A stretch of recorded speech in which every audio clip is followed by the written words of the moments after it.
안녕하세요. 연아의 사연 라디오입니다. 구독과 좋아요는 사랑입니다. 오늘의 사연 시작하겠습니다.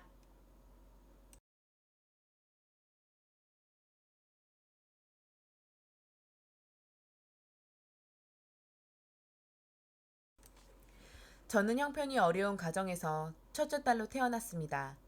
공부는 곧잘하여 학교에서도 우수한 성적을 받았지만 일찍이 학업을 포기해야 했고 중학교도 겨우 졸업하게 되었습니다. 친구들이 학교를 다닐 때 생활 전선에 뛰어들어 공장으로 출근해 겨우 먹고 살았죠. 부모님은 늘 미안해 하셨지만 저는 가족을 위해서 당연한 일이라고 생각하고 힘든 내색 없이 일했습니다. 열심히 일하는 저를 공장장님께서 좋게 보셨고 어느 날 한 남자를 소개해 주셨습니다.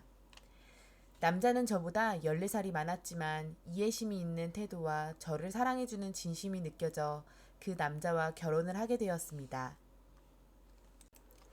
시부모님은 남편이 결혼 정년기가 넘어 걱정이었는데 나이도 어린 제가 갑자기 나타나서 결혼한다고 하니 처음 만나는 순간부터 저를 좋아해 주셨습니다.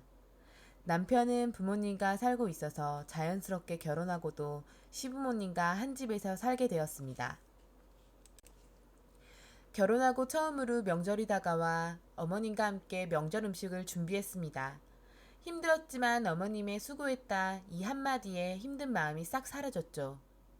그렇게 가족들이 모두 모여 식사를 하고 있는데 갑자기 다들 어디 학교 나왔냐고 이야기가 나왔습니다. 삼촌분께서 저를 보더니 어느 대학교 나왔어? 하면서 물으시더라고요. 당황한 저는 저요? 저 대학교 안 나왔는데요? 말하니 그렇지 요즘 대학 안 나오는 젊은이들도 많으니까 하면서 넘어갔습니다. 그런데 고모님께서 그럼 고등학교는 어디 나온 거야? 동네가 비슷하면 같은 학교 나왔을 수도 있겠다. 라고 하셨습니다. 고등학교를 다니지 않았던 것에 대해 창피함은 없었지만 모두가 모여있는 자리에서 이야기를 하려니 입이 떨어지지 않더라고요. 집안이 어려워서 중학교 졸업 후 바로 취업했어요.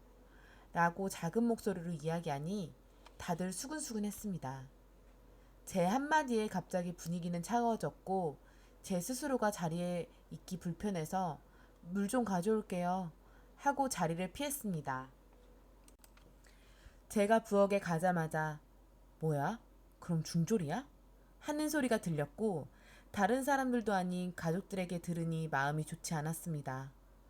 그날 이후 사사건건 어머님은 저를 무시하기 시작했습니다. 요리해서 간 좀 봐주세요 하면 이거 맛이 왜 이러니? 너 마늘 넣었니? 그건 기본 중에 기본이다. 머리가 나쁘면 노력이라도 해라.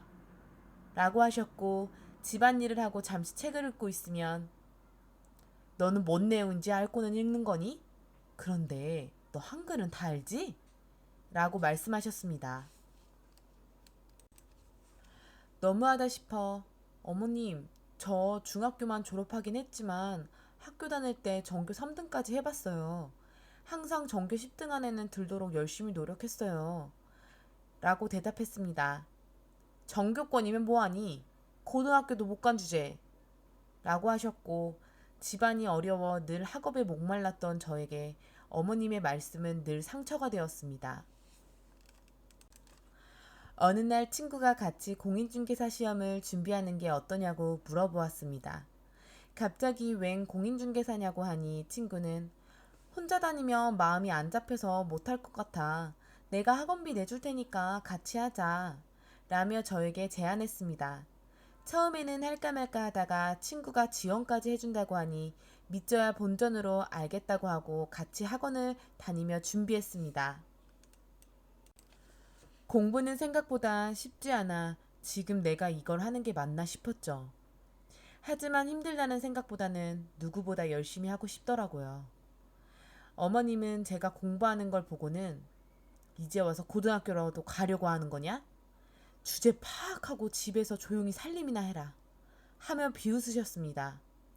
그런 말을 들을 때면 내가 꼭 합격해서 코를 납작하게 해줘야지 하는 생각을 달달 외우고 밤을 새기도 했습니다. 몇 개월 동안 열심히 공부하던 중 남편은 친구에게 보증을 잘못 써서 여태까지 모았던 자금들을 모두 날렸습니다. 빚까지 지게 되면서 시부모님 집까지 팔아서 빚을 청산해야만 했습니다. 남은 돈으로 서울에서 살 수 있는 집이 없어 우리는 삼촌댁에 있는 시골로 내려갔습니다. 삼촌댁으로 가서 농사일을 도왔고 남편은 망연자실하며 매일같이 술에 쩔어서 살아가는 한심한 인간이 되었습니다.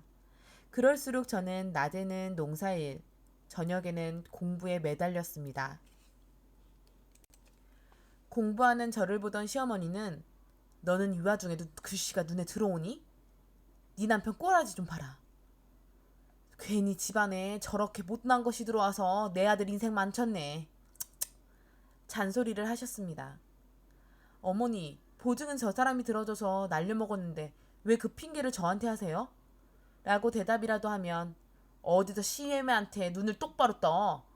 배운 게 없으니 내가 뭘 말하니? 하며 방으로 들어가셨습니다. 그렇게 시간이 흘러 드디어 시험 결과가 나오는 날, 어머님께는 서울에 일이 있어 다녀온다 하고 친구를 만났습니다. 친구와 두근거리는 마음으로 결과를 확인했고 친구와 저는 당당히 합격했습니다. 늦깎이로 하는 공부라 힘들었지만 하늘을 날아갈 듯 기뻤죠.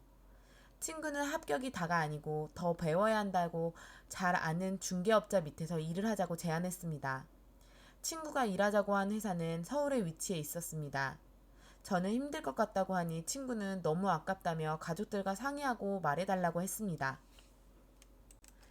집으로 돌아오니 남편은 역시나 술에 취해 제정신이 아니었고 어머님은 너 지금 시간이 몇 시야?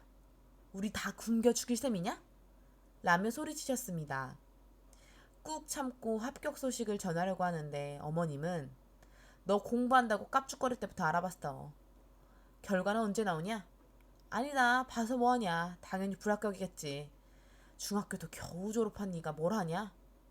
라고 말씀하셨습니다. 어머님은 왜 말씀을 늘 그렇게 하세요? 저도 공부하고 싶었는데 못한 거라고요. 저희 가족사 알지도 못하면서 함부로 이야기하지 마세요. 라고 하니 옆에서 술에 취한 남편은 어디서 어머니한테 소리를 쳐! 라며 제 머리를 때렸습니다. 머리를 맞아 멍하고 있는데 어머님은 역시 내 아들이다. 말 안 들었으면 맞아야지 하면서 오히려 아들 편을 들었습니다. 이 집은 내가 있을 곳이 아니구나라는 생각이 번쩍 들었고 바로 화장실로 가서 바가지에 변기물을 담아와 남편에게 부어버렸습니다. 너나 정신 차려. 지 앞가림도 못하는 게 어디서 감히 솜찌검까지 해? 라고 소리쳤고 어머님과 남편은 둘 다 저를 쳐다보더라고요. 어머님은 남편은 하늘이야. 어디서 물을 뿌려? 니까지 깨. 라며 저에게 손을 올리려고 해 저는 그 손을 잡고 이야기했습니다. 이제 하다하다 손찌검까지 하시게요? 저 이제 이 집 며느리 안 할 거예요. 저렇게 무책임하고 술에 쩔어서 생활도 못하는 저딴 놈이랑은 더 이상 못 살아요. 그리고 보증도 잘못 써서 지금 이 꼴로 사는 게 쪽팔리지도 않냐? 매일같이 술이나 퍼마시고 정신 차려 인간아! 소리치며 손을 뿌리쳤습니다. 그 길로 짐을 싸서 나와 바로 친구에게 전화하니 우선 진단서를 끊으라고 하더라고요. 그러면서 이혼 변호사의 연락처를 주었죠. 이혼하는 과정도 순탄치 않았습니다. 시모와 남편은 이혼을 안 해준다고 버티고 툭하면 욕설과 함께 전화와 톡이 왔습니다. 제 위치를 어떻게 알았는지 미친 시모와 술에 쩌든 남편이 찾아왔습니다. 미안하다, 잘못했다와 함께 빌다가도 자기들 마음에 안 들면 다시 욕설을 해대더라고요. 정신 차리라고 남편의 뺨을 날렸고 옆에 있던 친구의 도움으로 그 자리를 간신히 정리할 수 있었습니다. 그렇게 지긋지긋한 시댁과의 연을 끊게 되었죠. 친구는 제 인생에서 없어서는 안 될 은인이 되었고 현재는 같이 부동산 중개업을 차려서 잘 살고 있습니다. 일하던 중 이전 시골 동네에 알고 지냈던 분이 갑자기 연락을 하셔서 안부를 묻는데 전 남편네 집 이야기를 해주셨습니다. 전 남편은 술에 쩔어 살더니 알코올성 치매가 왔다고 하더라고요. 그래서 시어머니는 치매 걸린 아들을 돌보며 살고 있다고 했습니다.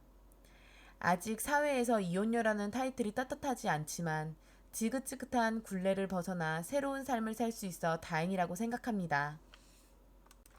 오늘의 사연은 여기까지입니다. 긴 사연 끝까지 들어주셔서 감사합니다. 구독과 좋아요는 사랑입니다.